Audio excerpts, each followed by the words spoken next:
Paz de Cristo, hermanos. Amén. Bueno, pues nos gozamos, hermanos, con todo lo que el Señor propicia en nuestras vidas, estas palabras de ánimo, de motivación,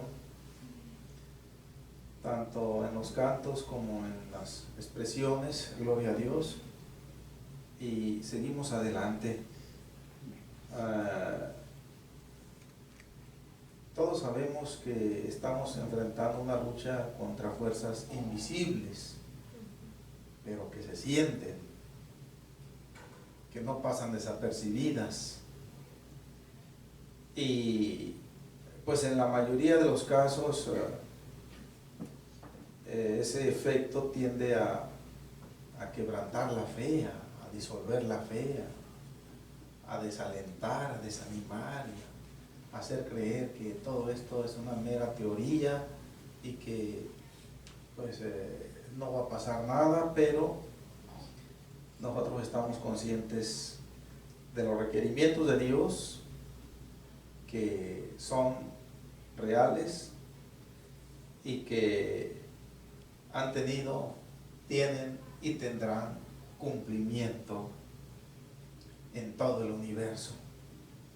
Bien, mis hermanos, sencillas palabras de introducción. Los invito para que iniciemos la predicación de esta tarde. Vamos a Eclesiastés capítulo 3.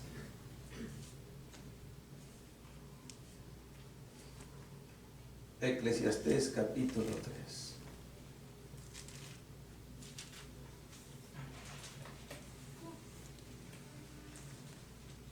Solamente el versículo 2, vamos a leerlo en su totalidad. El énfasis es en la parte última. Dice así: en el nombre del Señor Jesús. Tiempo de nacer y tiempo de morir. Tiempo de plantar y tiempo de arrancar lo plantado. Amén. Tomen su lugar, hermanos. En la predicación pasada estuve haciendo mención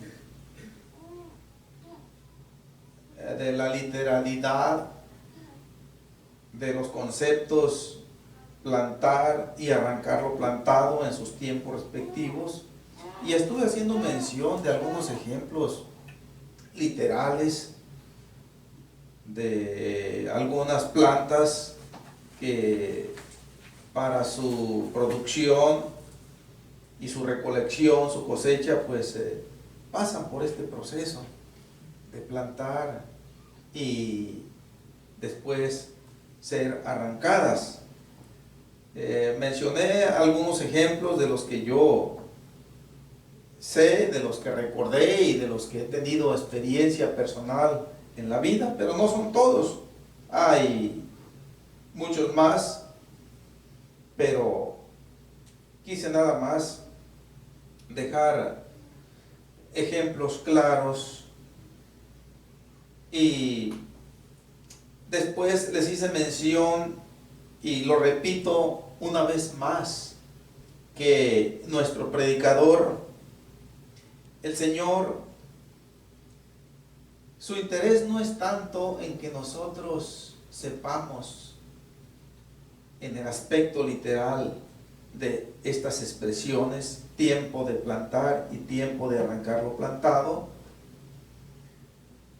Más que nada, su propósito es llamar nuestra atención para que veamos estos tiempos en el sentido espiritual. Y vimos el primer tiempo, que es el tiempo de plantar, de ese propósito de Dios de llamar nuestra atención al mensaje espiritual de estas expresiones, aunque es para todo elemento humano, pero el Señor lo dirige muy especialmente para el pueblo de Dios, que es el que puede y debe tener el discernimiento del significado, principalmente en el aspecto espiritual de la palabra de Dios. La gente inconversa, pues, no conoce esto. sí conoce de alguna manera la literalidad de todos estos términos, de todos estos tiempos, pero no tiene una perspectiva clara del mensaje espiritual. Esto solamente el pueblo de Dios, por la gracia misericordiosa que Él tiene, visualizamos nosotros el alcance espiritual de estas expresiones. Tiempo de arrancar lo plantado. Así como hubo un tiempo de principio, y repito una vez más, creo que lo dije algo de esto en la predicación pasada, que el tiempo de nacer y el tiempo de morir, que forman la primera parte de este versículo 2,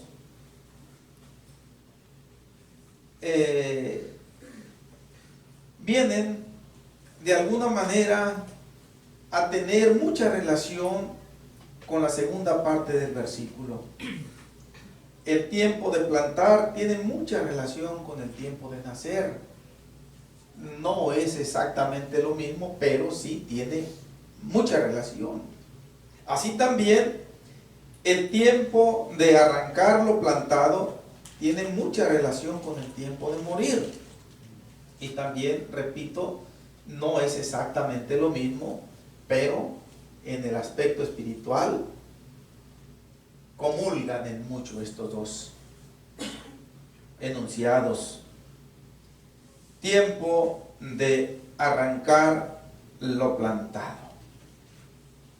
Ya mencioné yo el aspecto literal, perdón.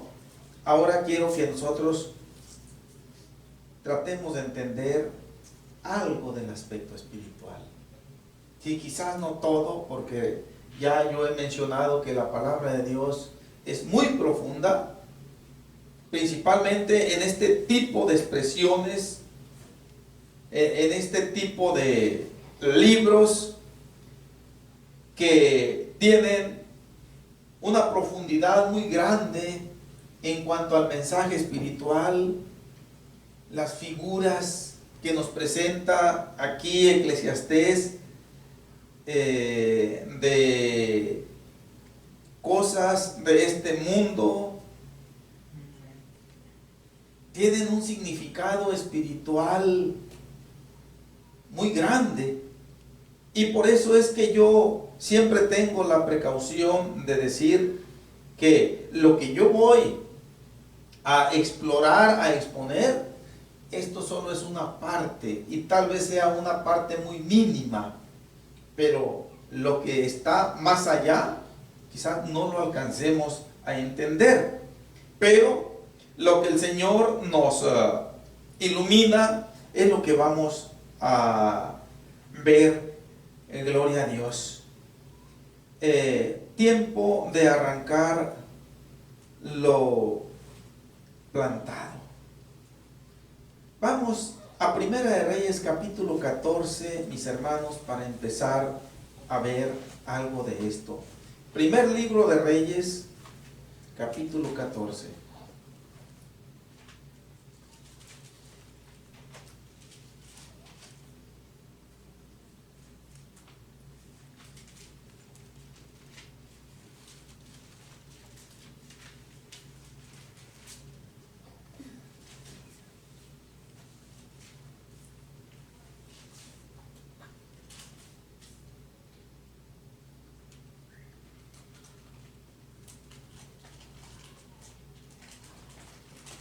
Ya que lo tengamos, síganme con su vista en el versículo 15 solamente. Jehová sacudirá a Israel al modo que la caña se agita en las aguas, y él arrancará a Israel de esta buena tierra que había dado a sus padres, y los esparcirá más allá del Éufrates, por cuanto han hecho sus imágenes de acera, enojando a Jehová. ¿A qué se refiere el escritor bíblico en estas palabras concretas, mis hermanos? Está anunciando un hecho a futuro y está contemplando un tiempo de arrancar. Y a quien dice que va a arrancar, dice con toda claridad, va a ser a Israel, a la nación entera. Está de parte de Dios aquí sentenciada a ser arrancada. Y ahí de alguna manera implícita, si no expresamente, dice, porque hubo un tiempo en que fueron plantados. Esto lo tenemos en la expresión que sigue: de esta buena tierra que había sido dada a sus padres. O sea, en esta buena tierra, en donde un día, en donde un tiempo también, yo los planté. No estaba todavía esta generación que está actualmente viviendo, como diciendo el Señor, pero estaban sus padres, ahí yo los planté, ahí los puse yo. No fue por su fuerza ni por su espada, como ya vimos en una escritura, sino que fue el mismo Dios Todopoderoso el que se encargó de ir echando de ahí a todos aquellos pueblos paganos, y enseguida plantó aquella vid, aquella nación, a Israel. Pero ahora el Señor cambia de parecer de una manera completamente radical y dice que los va a arrancar. ¿Por qué los va a arrancar el Señor? Cuando en la palabra de Dios, hermanos, vemos esta palabra arrancar, indica regularmente tiempo del fin de algo. Si se trata de la literalidad de alguna cosecha, de alguna siembra, bueno, pues se llegó el fin de esta cosecha. Pero aquí no está hablando de ninguna cosecha literal. Está hablando de una nación entera que provocó a Dios a celos, que le dio la espalda a Dios y que por tanto tiene que responder por esa responsabilidad. Acordémonos nosotros, quiero hacer un breve relato de el por qué el Señor está mencionando esto a través del profeta Ahías. Cuando el rey Salomón le dio la espalda a Dios, empezó así como quiere empezar a veces en nosotros a trabajar el pecado de una manera tal vez muy sutil, muy suavecito, como que no es gran cosa, como que no va a pasar nada. Se va metiendo poco a poco.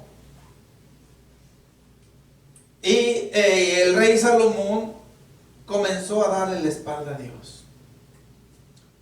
La escritura nos dice de lleno, así, como si hubiera pasado de la noche a la mañana, pero yo me atrevo a decir que esto no fue así. Porque el rey Salomón fue un hombre temeroso de Dios. Y la misma palabra de Dios lo testifica. El Señor, con su trato que tuvo con él, aprueba que fue un hombre temeroso de Dios. Y que de alguna manera, si no en toda esa finalidad en que caminó el rey David con Dios, sí se le acercó un poco a su padre David. Porque, pues para empezar, fue el que lideró, dirigió e impulsó la construcción del templo, del primer templo allí en Jerusalén. Un templo muy grande, muy elocuente. Y pues esa construcción, ese esmero que él tuvo en esa empresa, en la forma en cómo dedicó el templo cuando estuvo completamente terminado, habla de que tenía temor de Dios. Sí. De que no estaba haciendo eso nada más como un pasatiempo. No. Tuvo temor de Dios. Pero, pues a todo creyente el enemigo le llega con ofertas muy sutiles, muy corrientes, muy baratas, y su propósito siempre es arruinar la vida del creyente y hacerlo que le dé la espalda a Dios. Esto es lo que pasó con el rey Salomón. El Señor le sentenció que iba a romper su reino, que no lo iba a romper en su tiempo por amor a David, que lo iba a romper en el reinado de su hijo, que le sustituyó en el trono, que se llamó Roboam. Dice, ahí lo voy a romper. Y el Señor estuvo propiciando situaciones adversas al rey Salomón mismo antes de que muriera, para que empezaran a levantarse enemigos, para que empezaran a levantarse adversarios aún de sus mismos servidores fieles. El Señor empezó a cambiar las mentes y los corazones de algunos de ellos y se levantaron en contra del rey Salomón, a lo cual el rey Salomón trató de eliminarlos, pero Dios también se encargó de evitar eso. Y dentro de esos adversarios que se levantaron contra Salomón, uno de ellos fue Jeroboam. Jeroboam fue un hombre a quien Dios eligió para que se levantara en contra del rey Salomón. Y después que se levantara en contra de su hijo Roboam, que lo sustituyó en el trono. Jeroboam fue interceptado por aquel profeta que estaba hablándole aquí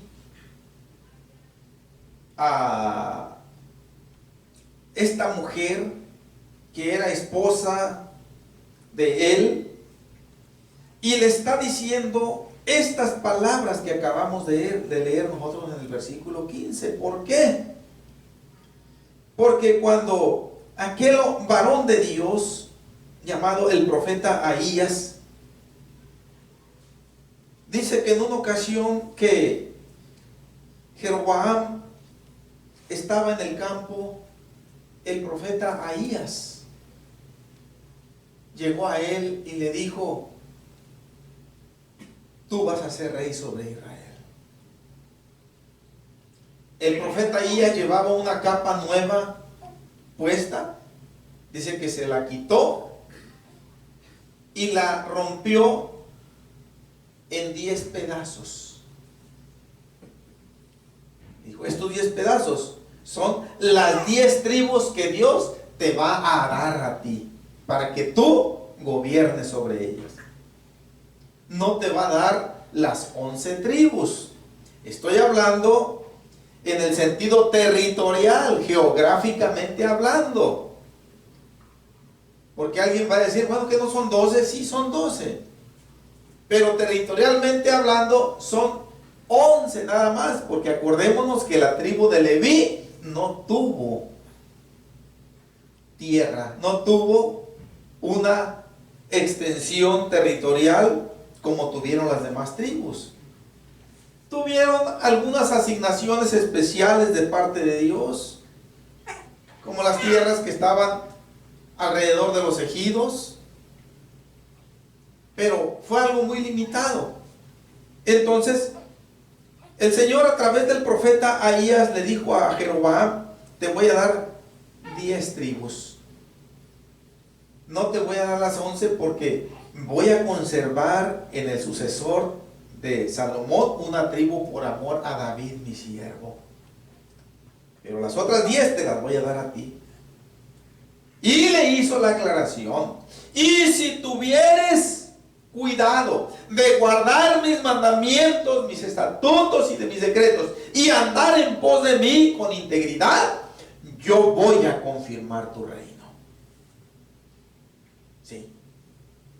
Entonces, cuando el tiempo llegó para que aquel hijo de Salomón llamado Jeroboam, tienen cierta confusión, parece que se parecen mucho, pero no. Cuando Roboam llegó a tomar el reinado, pues de parte de Dios vino que mostrara esa manera hostil de gobernar al pueblo, impío, sin escucharlos, sin tratarlos con misericordia, sino todo lo contrario. Y el pueblo se levanta contra él y llaman a Jeroboam y le dicen: tú reinas sobre nosotros. Está bien. Jeroboam acepta y empieza a reinar sobre las 10 tribus, porque Dios así lo había profetizado a través de aquel varón, Ahías. Ahí tenemos su nombre en el versículo 5, profeta Ahías. Bien, empieza a reinar sobre las 10 tribus. Pero ¿qué fue lo que pasó cuando comenzó a reinar este varón? Como la casa, el templo estaba en Jerusalén, y era en el templo en donde se celebraban las grandes festividades judías. Era en el templo en donde se llevaba a cabo el día de la expiación. Era en el templo en donde se llevaban a cabo los sacrificios levíticos sacerdotales como expiación de los pecados del pueblo. Como consecuencia de todo esto, la población de esas 10 tribus tenía que acudir a Jerusalén, porque Jerusalén está en Judá, y Judá fue la única tribu que no se le dio a Jeroboam, sino que se le dejó en posesión a aquel hijo de Salomón que empezó a reinar, llamado Roboam. Y el templo quedó ahí. Y dijo Jeroboam: lo que va a pasar es que todo el pueblo se va a volver otra vez a Roboam, y a mí me van a quitar la vida, porque van a subir al templo a Jerusalén, y pues eso les va a cambiar la mentalidad de que yo soy su rey y que tienen que ser mis súbditos. Y él ahí cometió su primer grande error. Se olvidó de lo que Dios le dijo, le previno. Dios le dijo, ya estaba ahí la prueba de que Dios le había confirmado, de que Dios había sido fiel. Ya estaba él como rey sobre las 10 tribus. ¿Cómo el Señor le iba a confirmar ese reinado? Bueno, le dijo: solamente anda en obediencia y yo me voy a encargar de todo lo demás. Pero él, como muchas veces nos pasa a muchos creyentes, empezando por este que está predicando, hermanos, desconfiamos de las promesas de Dios y queremos echarle una manita a Dios, equivocadamente, claro. Así le pasó a Jeroboam.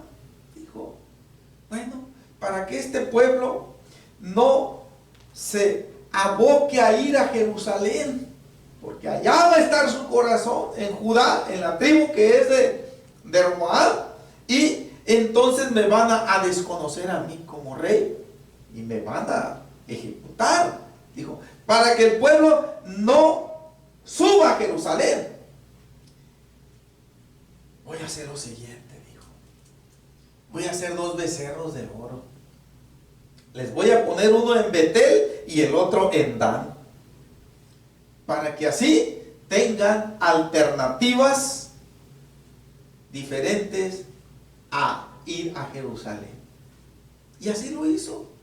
Hizo 2 ídolos, 2 becerros de oro, puso uno en Betel y otro en Dan, y les dijo, ya basta de tanto tiempo que han subido a ofrecer sacrificios a Jerusalén.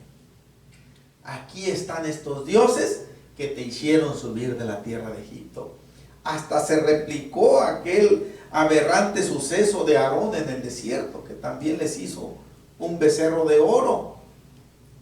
Se repite otra vez la historia, y no pasó en una gente que no conocía la ley de Dios, porque tanto el rey Jeroboam como la población de aquellas tribus era gente que formaba parte del pueblo del pacto de Dios. Era gente que conocía que inclinarse a cualquier ídolo era ofensivo a Dios y era causa de ruina y de maldición. Pero pudieron más sus intereses carnales, económicos, políticos de este rey. Dijo, para que no se me vaya la gente a Jerusalén, les voy a hacer altares idolátricos aquí. Y dice la palabra de Dios que les dijo, estos aquí están tus dioses que te hicieron subir de la tierra de Egipto, ya no suban a Jerusalén. Ahora vengan aquí a ofrecer sacrificios. Las mismas fiestas que celebran en Jerusalén, las vamos a celebrar aquí también. No vamos a estar deseando aquello. Y así lo hicieron. Iba todo el pueblo, dice. Parte iba a Betel, parte iba a Dan, y le ofrecían sacrificios a los becerros. Y se inclinaban ante ellos. Y Dios, claro está, no aprobó esa acción, porque es abominable pecado. Le manda un profeta que le dice que lo va a raer de sobre la faz de la tierra. Así como se barre el estiércol, así lo voy a raer. Todo lo que vuela Jeroboam, dice, va a ser raído. Sean esclavos o sean libres, van a ser raídos, empezando por él. Y le da esa profecía. Pasa algún tiempo. Después, aquí en el capítulo 14 precisamente, nos relata de una manera así, sin dar antecedentes, que Jeroboam tenía esposa y que habían tenido un hijo. Y ahí empieza el relato, breve nada más, para hacernos saber eso, dice. Ese hijo cae en grave enfermedad. Y Jeroboam se acordó del profeta Ahías, que le profetizó que él iba a ser rey sobre Israel. Entonces, como él tenía ese antecedente de veracidad confiable, le dijo a su mujer, disfrázate para que no sepan que eres la mujer de Jeroboam y ve a Silo, porque allá está el profeta Ahías, el que me dijo que yo iba a ser rey sobre Israel. Ve y pregúntale qué va a hacer de este niño, si se nos va a aliviar o se nos va a empeorar o va a morir. Ve y pregúntale, pero no vayas con las manos vacíos. Agarra 10 panes, agarra tortas, agarra una vasija de miel y llévaselo al profeta. Esto era lo que se acostumbraba antes, en aquel tiempo. Se disfraza la mujer, no nos detalla aquí si se cambió de peinado o se puso una ropa inusual de una mujer harapienta, desconocemos, no nos dice aquí la palabra, lo que sí es que se disfraza. Y cualquiera que la llegó a ver, pudo haber pensado todo menos que era la mujer del rey. ¿Va? Y llega a Silo.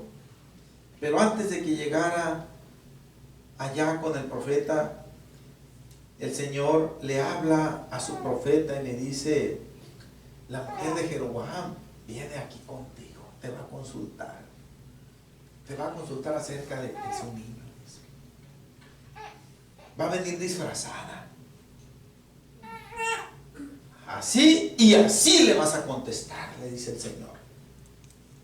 No pasa mucho tiempo cuando el profeta ya no podía ver, dice la escritura que ya había quedado sin vista porque era ya muy anciano. Y escucha las pisadas allí por la entrada de la puerta. Y él le dice: entra, mujer de Jeroboam, ¿por qué te finges otra? Yo soy enviado a ti con revelación dura. Y empieza a hablarle, empieza a decirle algo de lo que ya había pasado. Ve y dile a Jeroboam, ve y dile a tu marido: yo te escogí de entre el pueblo y te puse por príncipe sobre el pueblo. Y tú no fuiste fiel como lo fue David, mi siervo, sino que fuiste y te hiciste esculturas de fundición y me diste la espalda. Por tanto, empieza a decir el Señor, a partir del versículo 10, nosotros podemos ver aquí: he aquí que yo traigo mal sobre la casa de Jeroboam, y destruiré de Jeroboam todo varón, así el siervo como el libre en Israel, y barreré la posteridad de la casa de Jeroboam, como se barre el estiércol, hasta que sea acabada. El que muera de los de Jeroboam en la ciudad, lo comerán los perros, y el que muere en el campo, lo comerán las aves del cielo. Miren, esta expresión, hermanos, siempre me ha gustado mucho y debe ser una de las expresiones bíblicas que debe estar siempre en el corazón, firmemente, junto con lo demás que conforma la palabra de Dios. Pero esta es una de las preciosas que me gustan mucho, porque Jehová lo ha dicho. Que la mujer de Jeroboam, por ejemplo, le ha dicho: bueno, Ahías, ¿y cómo me puedes probar de que va a pasar esto? Allá le dice: porque Jehová lo ha dicho. Y con eso ya queda demostrado. Es como si ya estuviera pasando esto. Bien. Y le sigue diciendo: levántate y vete, y cuando entres a la casa, el niño va a morir. Cuando entres allí en la ciudad. Y así pasó, mis hermanos. Pero el énfasis que hicimos en el versículo 15, llegó un tiempo en donde esta palabra Dios la pone en acción en el aspecto espiritual, y Él arrancará a Israel de esta buena tierra que había dado a sus padres. Hasta le da el simbolismo literal, como se planta una planta en la tierra. Así dice, haga de cuenta que Israel estaba plantado, pero ahora lo va a arrancar de esa tierra y lo va a transportar más allá del Éufrates. Una manera de decir que lo iba a entregar preso a los babilónicos, y en aquel entonces estaban siendo gobernados por aquel jerarca pagano llamado el rey Nabucodonosor. El Señor aquí les está profetizando eso, pero está diciendo al Señor: así como hubo un tiempo en que yo los planté porque me complací en cumplirle a Abraham, a Isaac y a Jacob lo que yo les prometí. Pero ahora yo los voy a arrancar porque me han dado la espalda. Y por lo tanto aquí se cumple el significado principal de esta palabra en el aspecto literal: arrancar, ruina, destrucción, maldición, desaprobación y rechazo de parte de Dios hacia un creyente, hacia una familia de creyentes o hacia toda su iglesia por una actitud de menosprecio hacia Dios mismo, que es lo que sucedió aquí. Vamos a Segunda de Crónicas, capítulo 7. Segunda de Crónicas, capítulo 7, mis hermanos. Y con esto terminamos la predicación de esta tarde. Se va muy rápido el tiempo. Capítulo 7 de Segunda de Crónicas.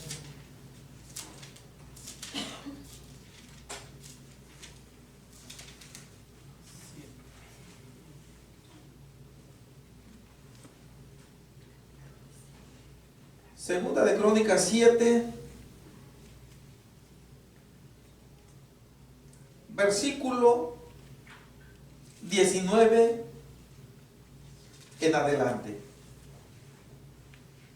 Mas si vosotros os volviereis y dejareis mis estatutos y mandamientos que he puesto delante de vosotros, y fuereis y sirviereis a dioses ajenos y los adorareis, yo os arrancaré de mi tierra que os he dado, y esta casa que he santificado a mi nombre, yo la arrojaré de mi presencia y la pondré por burla y escarnio de todos los pueblos.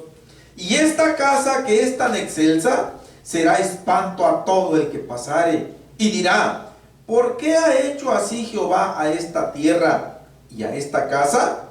Y se responderá: por cuanto dejaron a Jehová Dios de sus padres, que los sacó de la tierra de Egipto, y han abrazado a dioses ajenos, y los adoraron y sirvieron. Por eso Él ha traído todo este mal sobre ellos.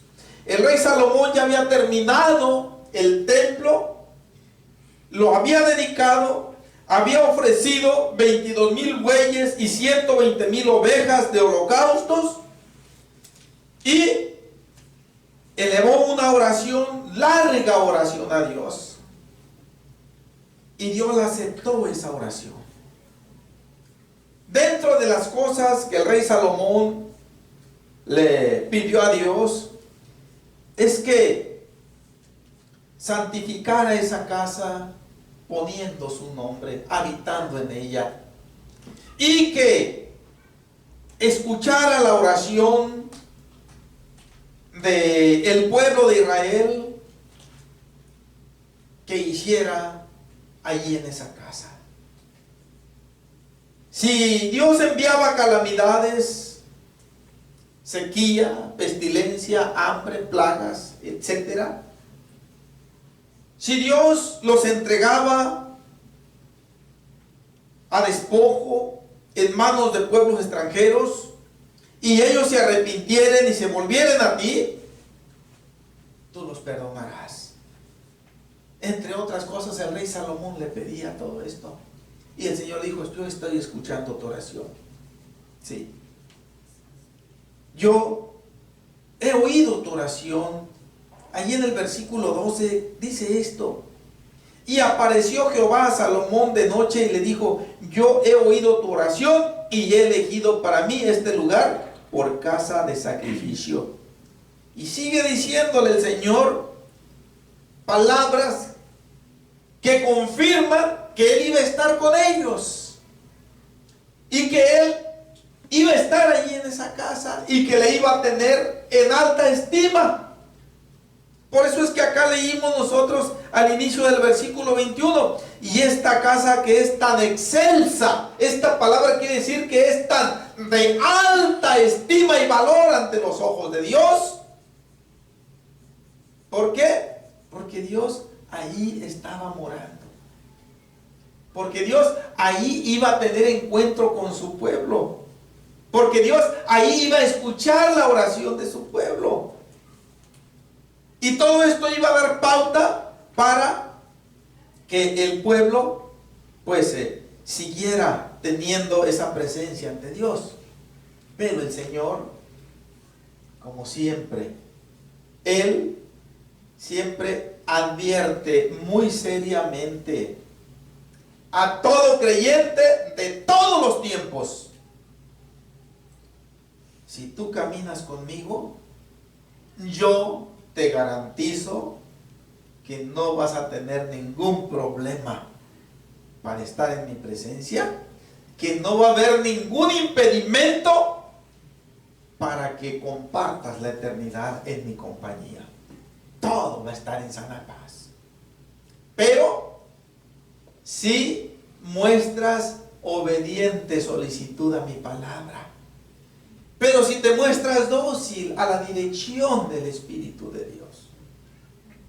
Pero, aquí está el pero, la advertencia solemne: mas si vosotros os volviereis y dejareis mis estatutos y mis mandamientos que yo he puesto delante de vosotros, y fuereis y sirviereis a dioses ajenos y los adorares, y aquí está el énfasis, yo os arrancaré. Está diciendo aquí el escritor bíblico, yo, que se le atribuye al profeta Samuel este libro, yo voy a disponer que el tiempo ha llegado para que así como un día los planté, así un día los voy a arrancar. Y este es un mensaje muy serio para todo creyente, mis hermanos. Esto no es cualquier cosa.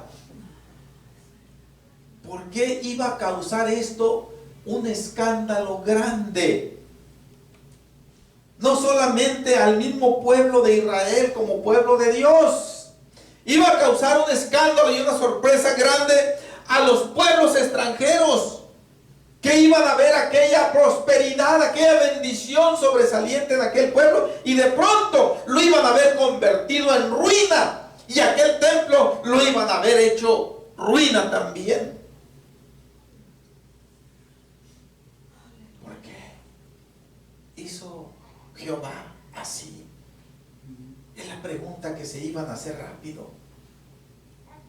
Si se llevaban tan bien, si los trataba tan bien, ¿por qué ahora hizo así a esta tierra y a esta casa? Y se le responderá: porque lo dejaron, se olvidaron de que Él fue el que los sacó de aquella vida ruin y miserable que tenían en Egipto, esclavos desde el amanecer hasta el oscurecer. No conocían lo que era un reposo, no lo conocían lo que era la paz. Y Dios los sacó y les hizo experimentar esa paz preciosa, esa seguridad. Pero de pronto ellos se olvidaron de ese bien grandísimo. Lo negaron y fueron y confiaron en ídolos. Como que está profetizando el Señor, les está diciendo aquellos becerros que les hizo Jeroboam. Por eso es que Dios hizo así a esta tierra y a esta casa. Y ahora, mis hermanos, esto fue en aquel tiempo. Ya voy a cerrar mi Biblia. Dije que aquí terminamos la predicación. Ya prácticamente son las 5 de la tarde. Se nos va el tiempo muy rápido. Pero en este tiempo, ahora ya el mensaje espiritual es para nosotros como parte del pueblo, del pacto de Dios también en este tiempo de la gracia. Dios también nos sacó de Egipto. Dios nos sacó de la podredumbre. Todos sabemos, no debemos nosotros estar recordando enfáticamente nuestro pasado, pero lo hacemos de vez en cuando para exaltar al Señor en nuestras vidas y para darle gloria y gracias. de que Él nos sacó de la podredumbre de Egipto también. Y tuvo de nosotros misericordia.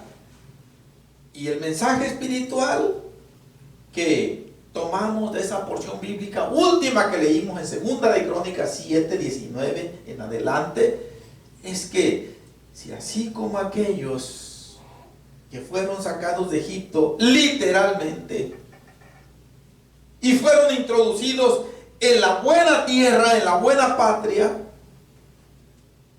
y le dieron la espalda a Dios, inclinándose a ídolos, eso también le espera al creyente de este tiempo de la gracia. Que lamentable y tristemente puedo decirlo, todos los días hay muchos que se olvidan de ese acto de misericordia y de gracia de Dios y le dan la espalda y se van y se arrodillan también ante los becerros de oro. La responsabilidad principal en el caso de Jeroboam, el Señor la fincó en el rey Jeroboam, porque fue el que ideó todo eso y lo puso en práctica, pero el pueblo tuvo su responsabilidad también. Aquel pueblo conocía de la ley de Dios, y si su rey le dijo, aquí están estos dioses, el pueblo debe haberle dicho, no, rey, con todo respeto a tu investidura como tal, pero aquí no te respetamos ni te escuchamos. Esos dioses son basura, esos dioses son ignominia, son abominación ante Dios, el Dios que nos sacó de la tierra de Egipto. En aquel tiempo ellos debieron haberle dicho, vamos a ir a encontrarnos con Él allá en el templo de Jerusalén. Y no con eso quiere decir que te vamos a dar la espalda, sino todo lo contrario. Ahora, pues, el mensaje nos llega a nosotros, mis hermanos. Y creo que es bueno tomarlo muy en cuenta, porque yo decía al principio que esos ataques del enemigo son invisibles, pero son muy